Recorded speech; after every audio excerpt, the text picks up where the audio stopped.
Where were you born? Kulase Antique po. Saan kayo nag-aral ng elementary? Sa Daet Elementary School po, Bicol. Saan po yan? Anong probinsya? Sa Bicol po. Sa Bicol. And how about high school? High school po sa Sagad Sagad High School po, Pasig. Sa Pasig kayo nag-high school. Opo.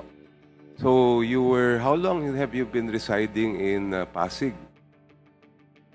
Matagal na po. Kasi high school, grade 6 saka high school po, nasa Pasig na po ako hanggang nag-college po. Pasig Catholic College. So in other words, since that time, marunong kayo mag-Tagalog? Yes po, marunong pero may punto pa rin hanggang ngayon. Ay punto lang, pero nakakaintindi po kayo ng Tagalog. Yes Because po. ilan years yon from elementary? How many years were you staying in Pasig? Almost, mga 25 years na rin. 35 years. 25. 25 years.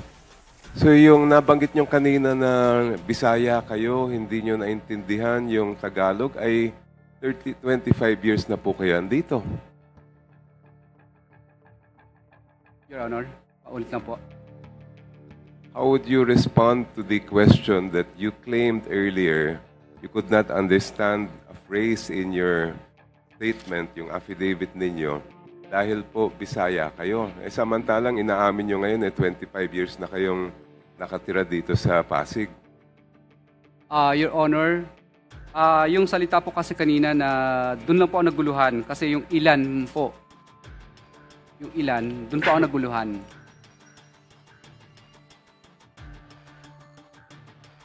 Meron din po kayong nabanggit in your statement. I quote, kadalasan po ang natitira na lang sa amin pag minalas-malas, lugi. Kung swerte naman, minsan 2 to 3%. Pag sinuwerte, 5%. 3 to 5% na lang ang natitira, minsan lugi pa. Your statement refers to your business insofar as flood control projects are concerned. Isn't that right? Yung nilabas ko po na computation is ano po yun, assuming po yun. Kadalasan po nangyayari po sa amin yung mga ganun po. May lugi talaga sa negosyo. May malit akita. Minsan kumikita po ng maabot po ng mga, minsan 3, minsan pag maganda-ganda, yung hindi masyadong malayo ang location, minsan umaabot din naman po ng 5 or 10. Ano yung biggest percentage na kinikita ninyo sa mga project na ganyan? Common po is nasa, nasa 15% talaga. Opo, 15 or minsan 12%. So hindi lang naman 2 to 5 lang ang kinikita ninyo? Yes po, Your Honor. Yeah, I am in a quandary kasi kung sinasabi nga ninyong ganun lang kaliit at kuminsan ay lugi pa kayo, may nakita po akong video na in-interview kayo mag-asawa. Tinanong po kayo ng nag-interview sa inyo, ilan bang net worth ninyo? Tapos naalala ko, kinorek nyo pa yung misis ninyo at sabi nyo nasa 10 or 11 digits. Binilang ko po yung 10 digits to 11 digits ay billions po yun. Do you remember that interview?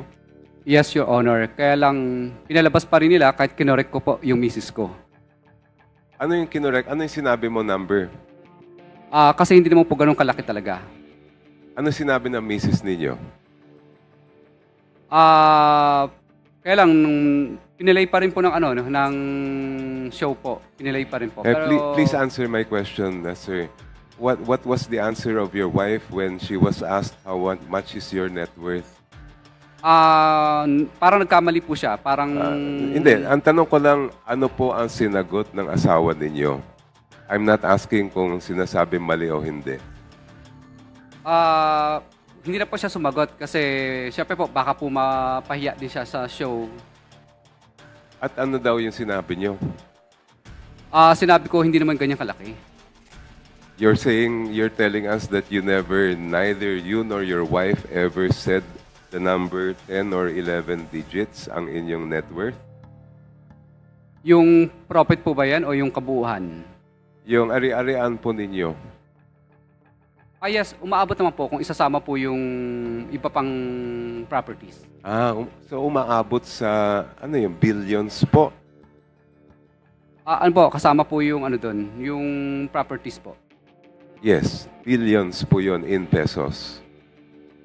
So how do you reconcile the fact that you're telling us in your affidavit 2 to 5% lang ang kinikita ninyo, kung minsan lugi pa, pero ang inyong ari-arian ay umaabot na sa bilyones na pesos? Your Honor, 23 years po naming pinagsama-sama pong income po yun. Hindi po siya nangyari po ng year lang po na yun. Mahabang panahon po, 23 years po, Your Honor. Ngayon, nagsimula po kayo mag-flood control projects sa 2016. Tama po ba yun? Your Honor, hindi po. Nagkaroon na po kami ng paunti-unting yung flood control. Panahon pa po ng President Gloria Arroyo pa po. Saka panahon pa po ni President Pinoy po. Paunti-unti. During the past administration, how many projects or more or less how much worth of projects were you awarded during the previous administration, not this one? Hindi ko na po masyadong matandaan, Your Honor, yung mga nakaraang administration. Basta accumulated po, medyo marami-rami na rin po. Or ano po, from 2012. Are you willing to provide this committee with the information of how many, where, and how much each of these projects were that were awarded from 2016 to 2022? Yes, Your Honor. Yes, may we ask Mr. Chair that that be submitted. Kaya po ninyong may submit yan na by tomorrow. Your Honor, mukhang mahihirapan po. How many days do you need then? Mga 5 days po. Thank you.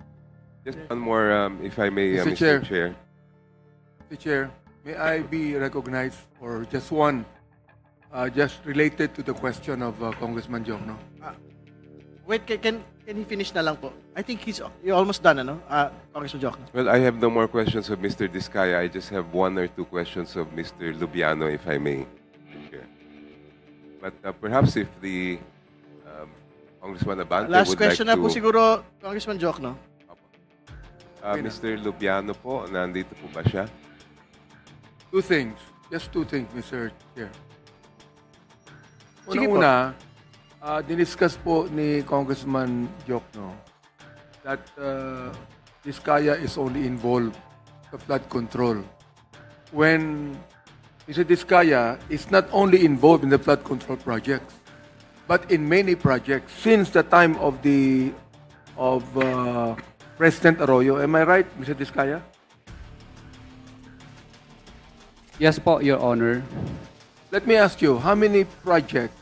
Because you forgot to mention, you mentioned Noynoy, you mentioned GMA, you forgot to mention Duterte. During the time of Duterte, which ikaw din ay contractor. Am I right? Yes po, Your Honor.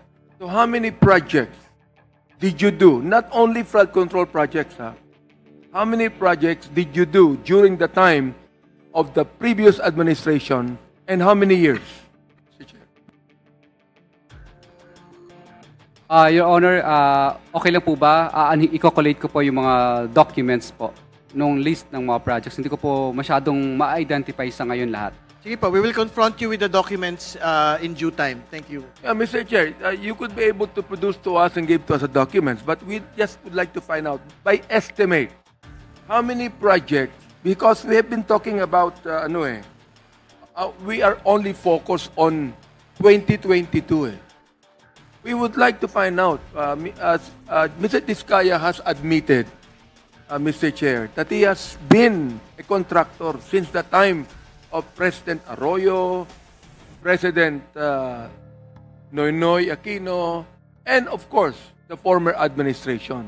So by estimate, Mr. Chair, I'd like to ask Mr. Diskaya, how many projects did you have during the time of the previous administration, and how many years and how much with the project? Previous administration po, hindi po siya ganun karami. Hindi po ganun karami. Sabihin mo sa amin kung magkano. Actually, parang umaabot lang po yata ng estimated ko parang ano po, siguro, baka siguro po, umaabot po siguro mga 2+ billion po yata. 2 billion. I was told that you were the #1 contractor in the previous administration. Yung data po, Your Honor, na nasa PCIJ, hindi po confirm po yun. Hindi po. Parang pinagsama po yung panahon po ng previous administration ni Pinoy po. Ipapaalala ko sa iyo, Mr. Chair, under oath ka pa rin, ha? Alright. Now, we were told that you were the #1 contractor during that time. Do you admit that or not? You said you have 2 billion. 2 billion flood control projects. How about the other projects you had?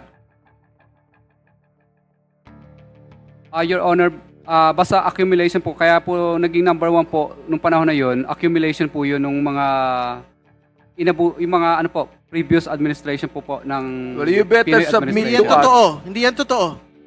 Accumulation, edi ipa-plus mo lang yung 2010 to 2016 plus 2016 to 2022. Hindi ba? Ang pinag-usapan dito 2016 to 2022 eh. Oo. Magkaibang total yun eh. Sa dami mo ng pera, hindi ka marunong mag-arithmetic. Pwede ba yun? Huwag nyo kaming pinagloloko dito ah. Mr. Diskaya, Okay, anyway. nakikinig po ba kayo? Sige po, we will confront Ang him. dami niyong sasakyan. Pinagmamalaki niyo mga sasakyan niyo. Okay. Sasabihin mo sa akin from 2016 to 2022, 2 billion lang ang project nyo, and that is only flood control project. How about the other projects you had? Sige po. Your Honor, Excuse me, okay lang po excuse me. ba na Excuse me. magkaroon po muna ako ng para sigurado po ako sa data ko? Sige po. No, we will confront you with the data in due time, Mr. Diskaya. Sige po.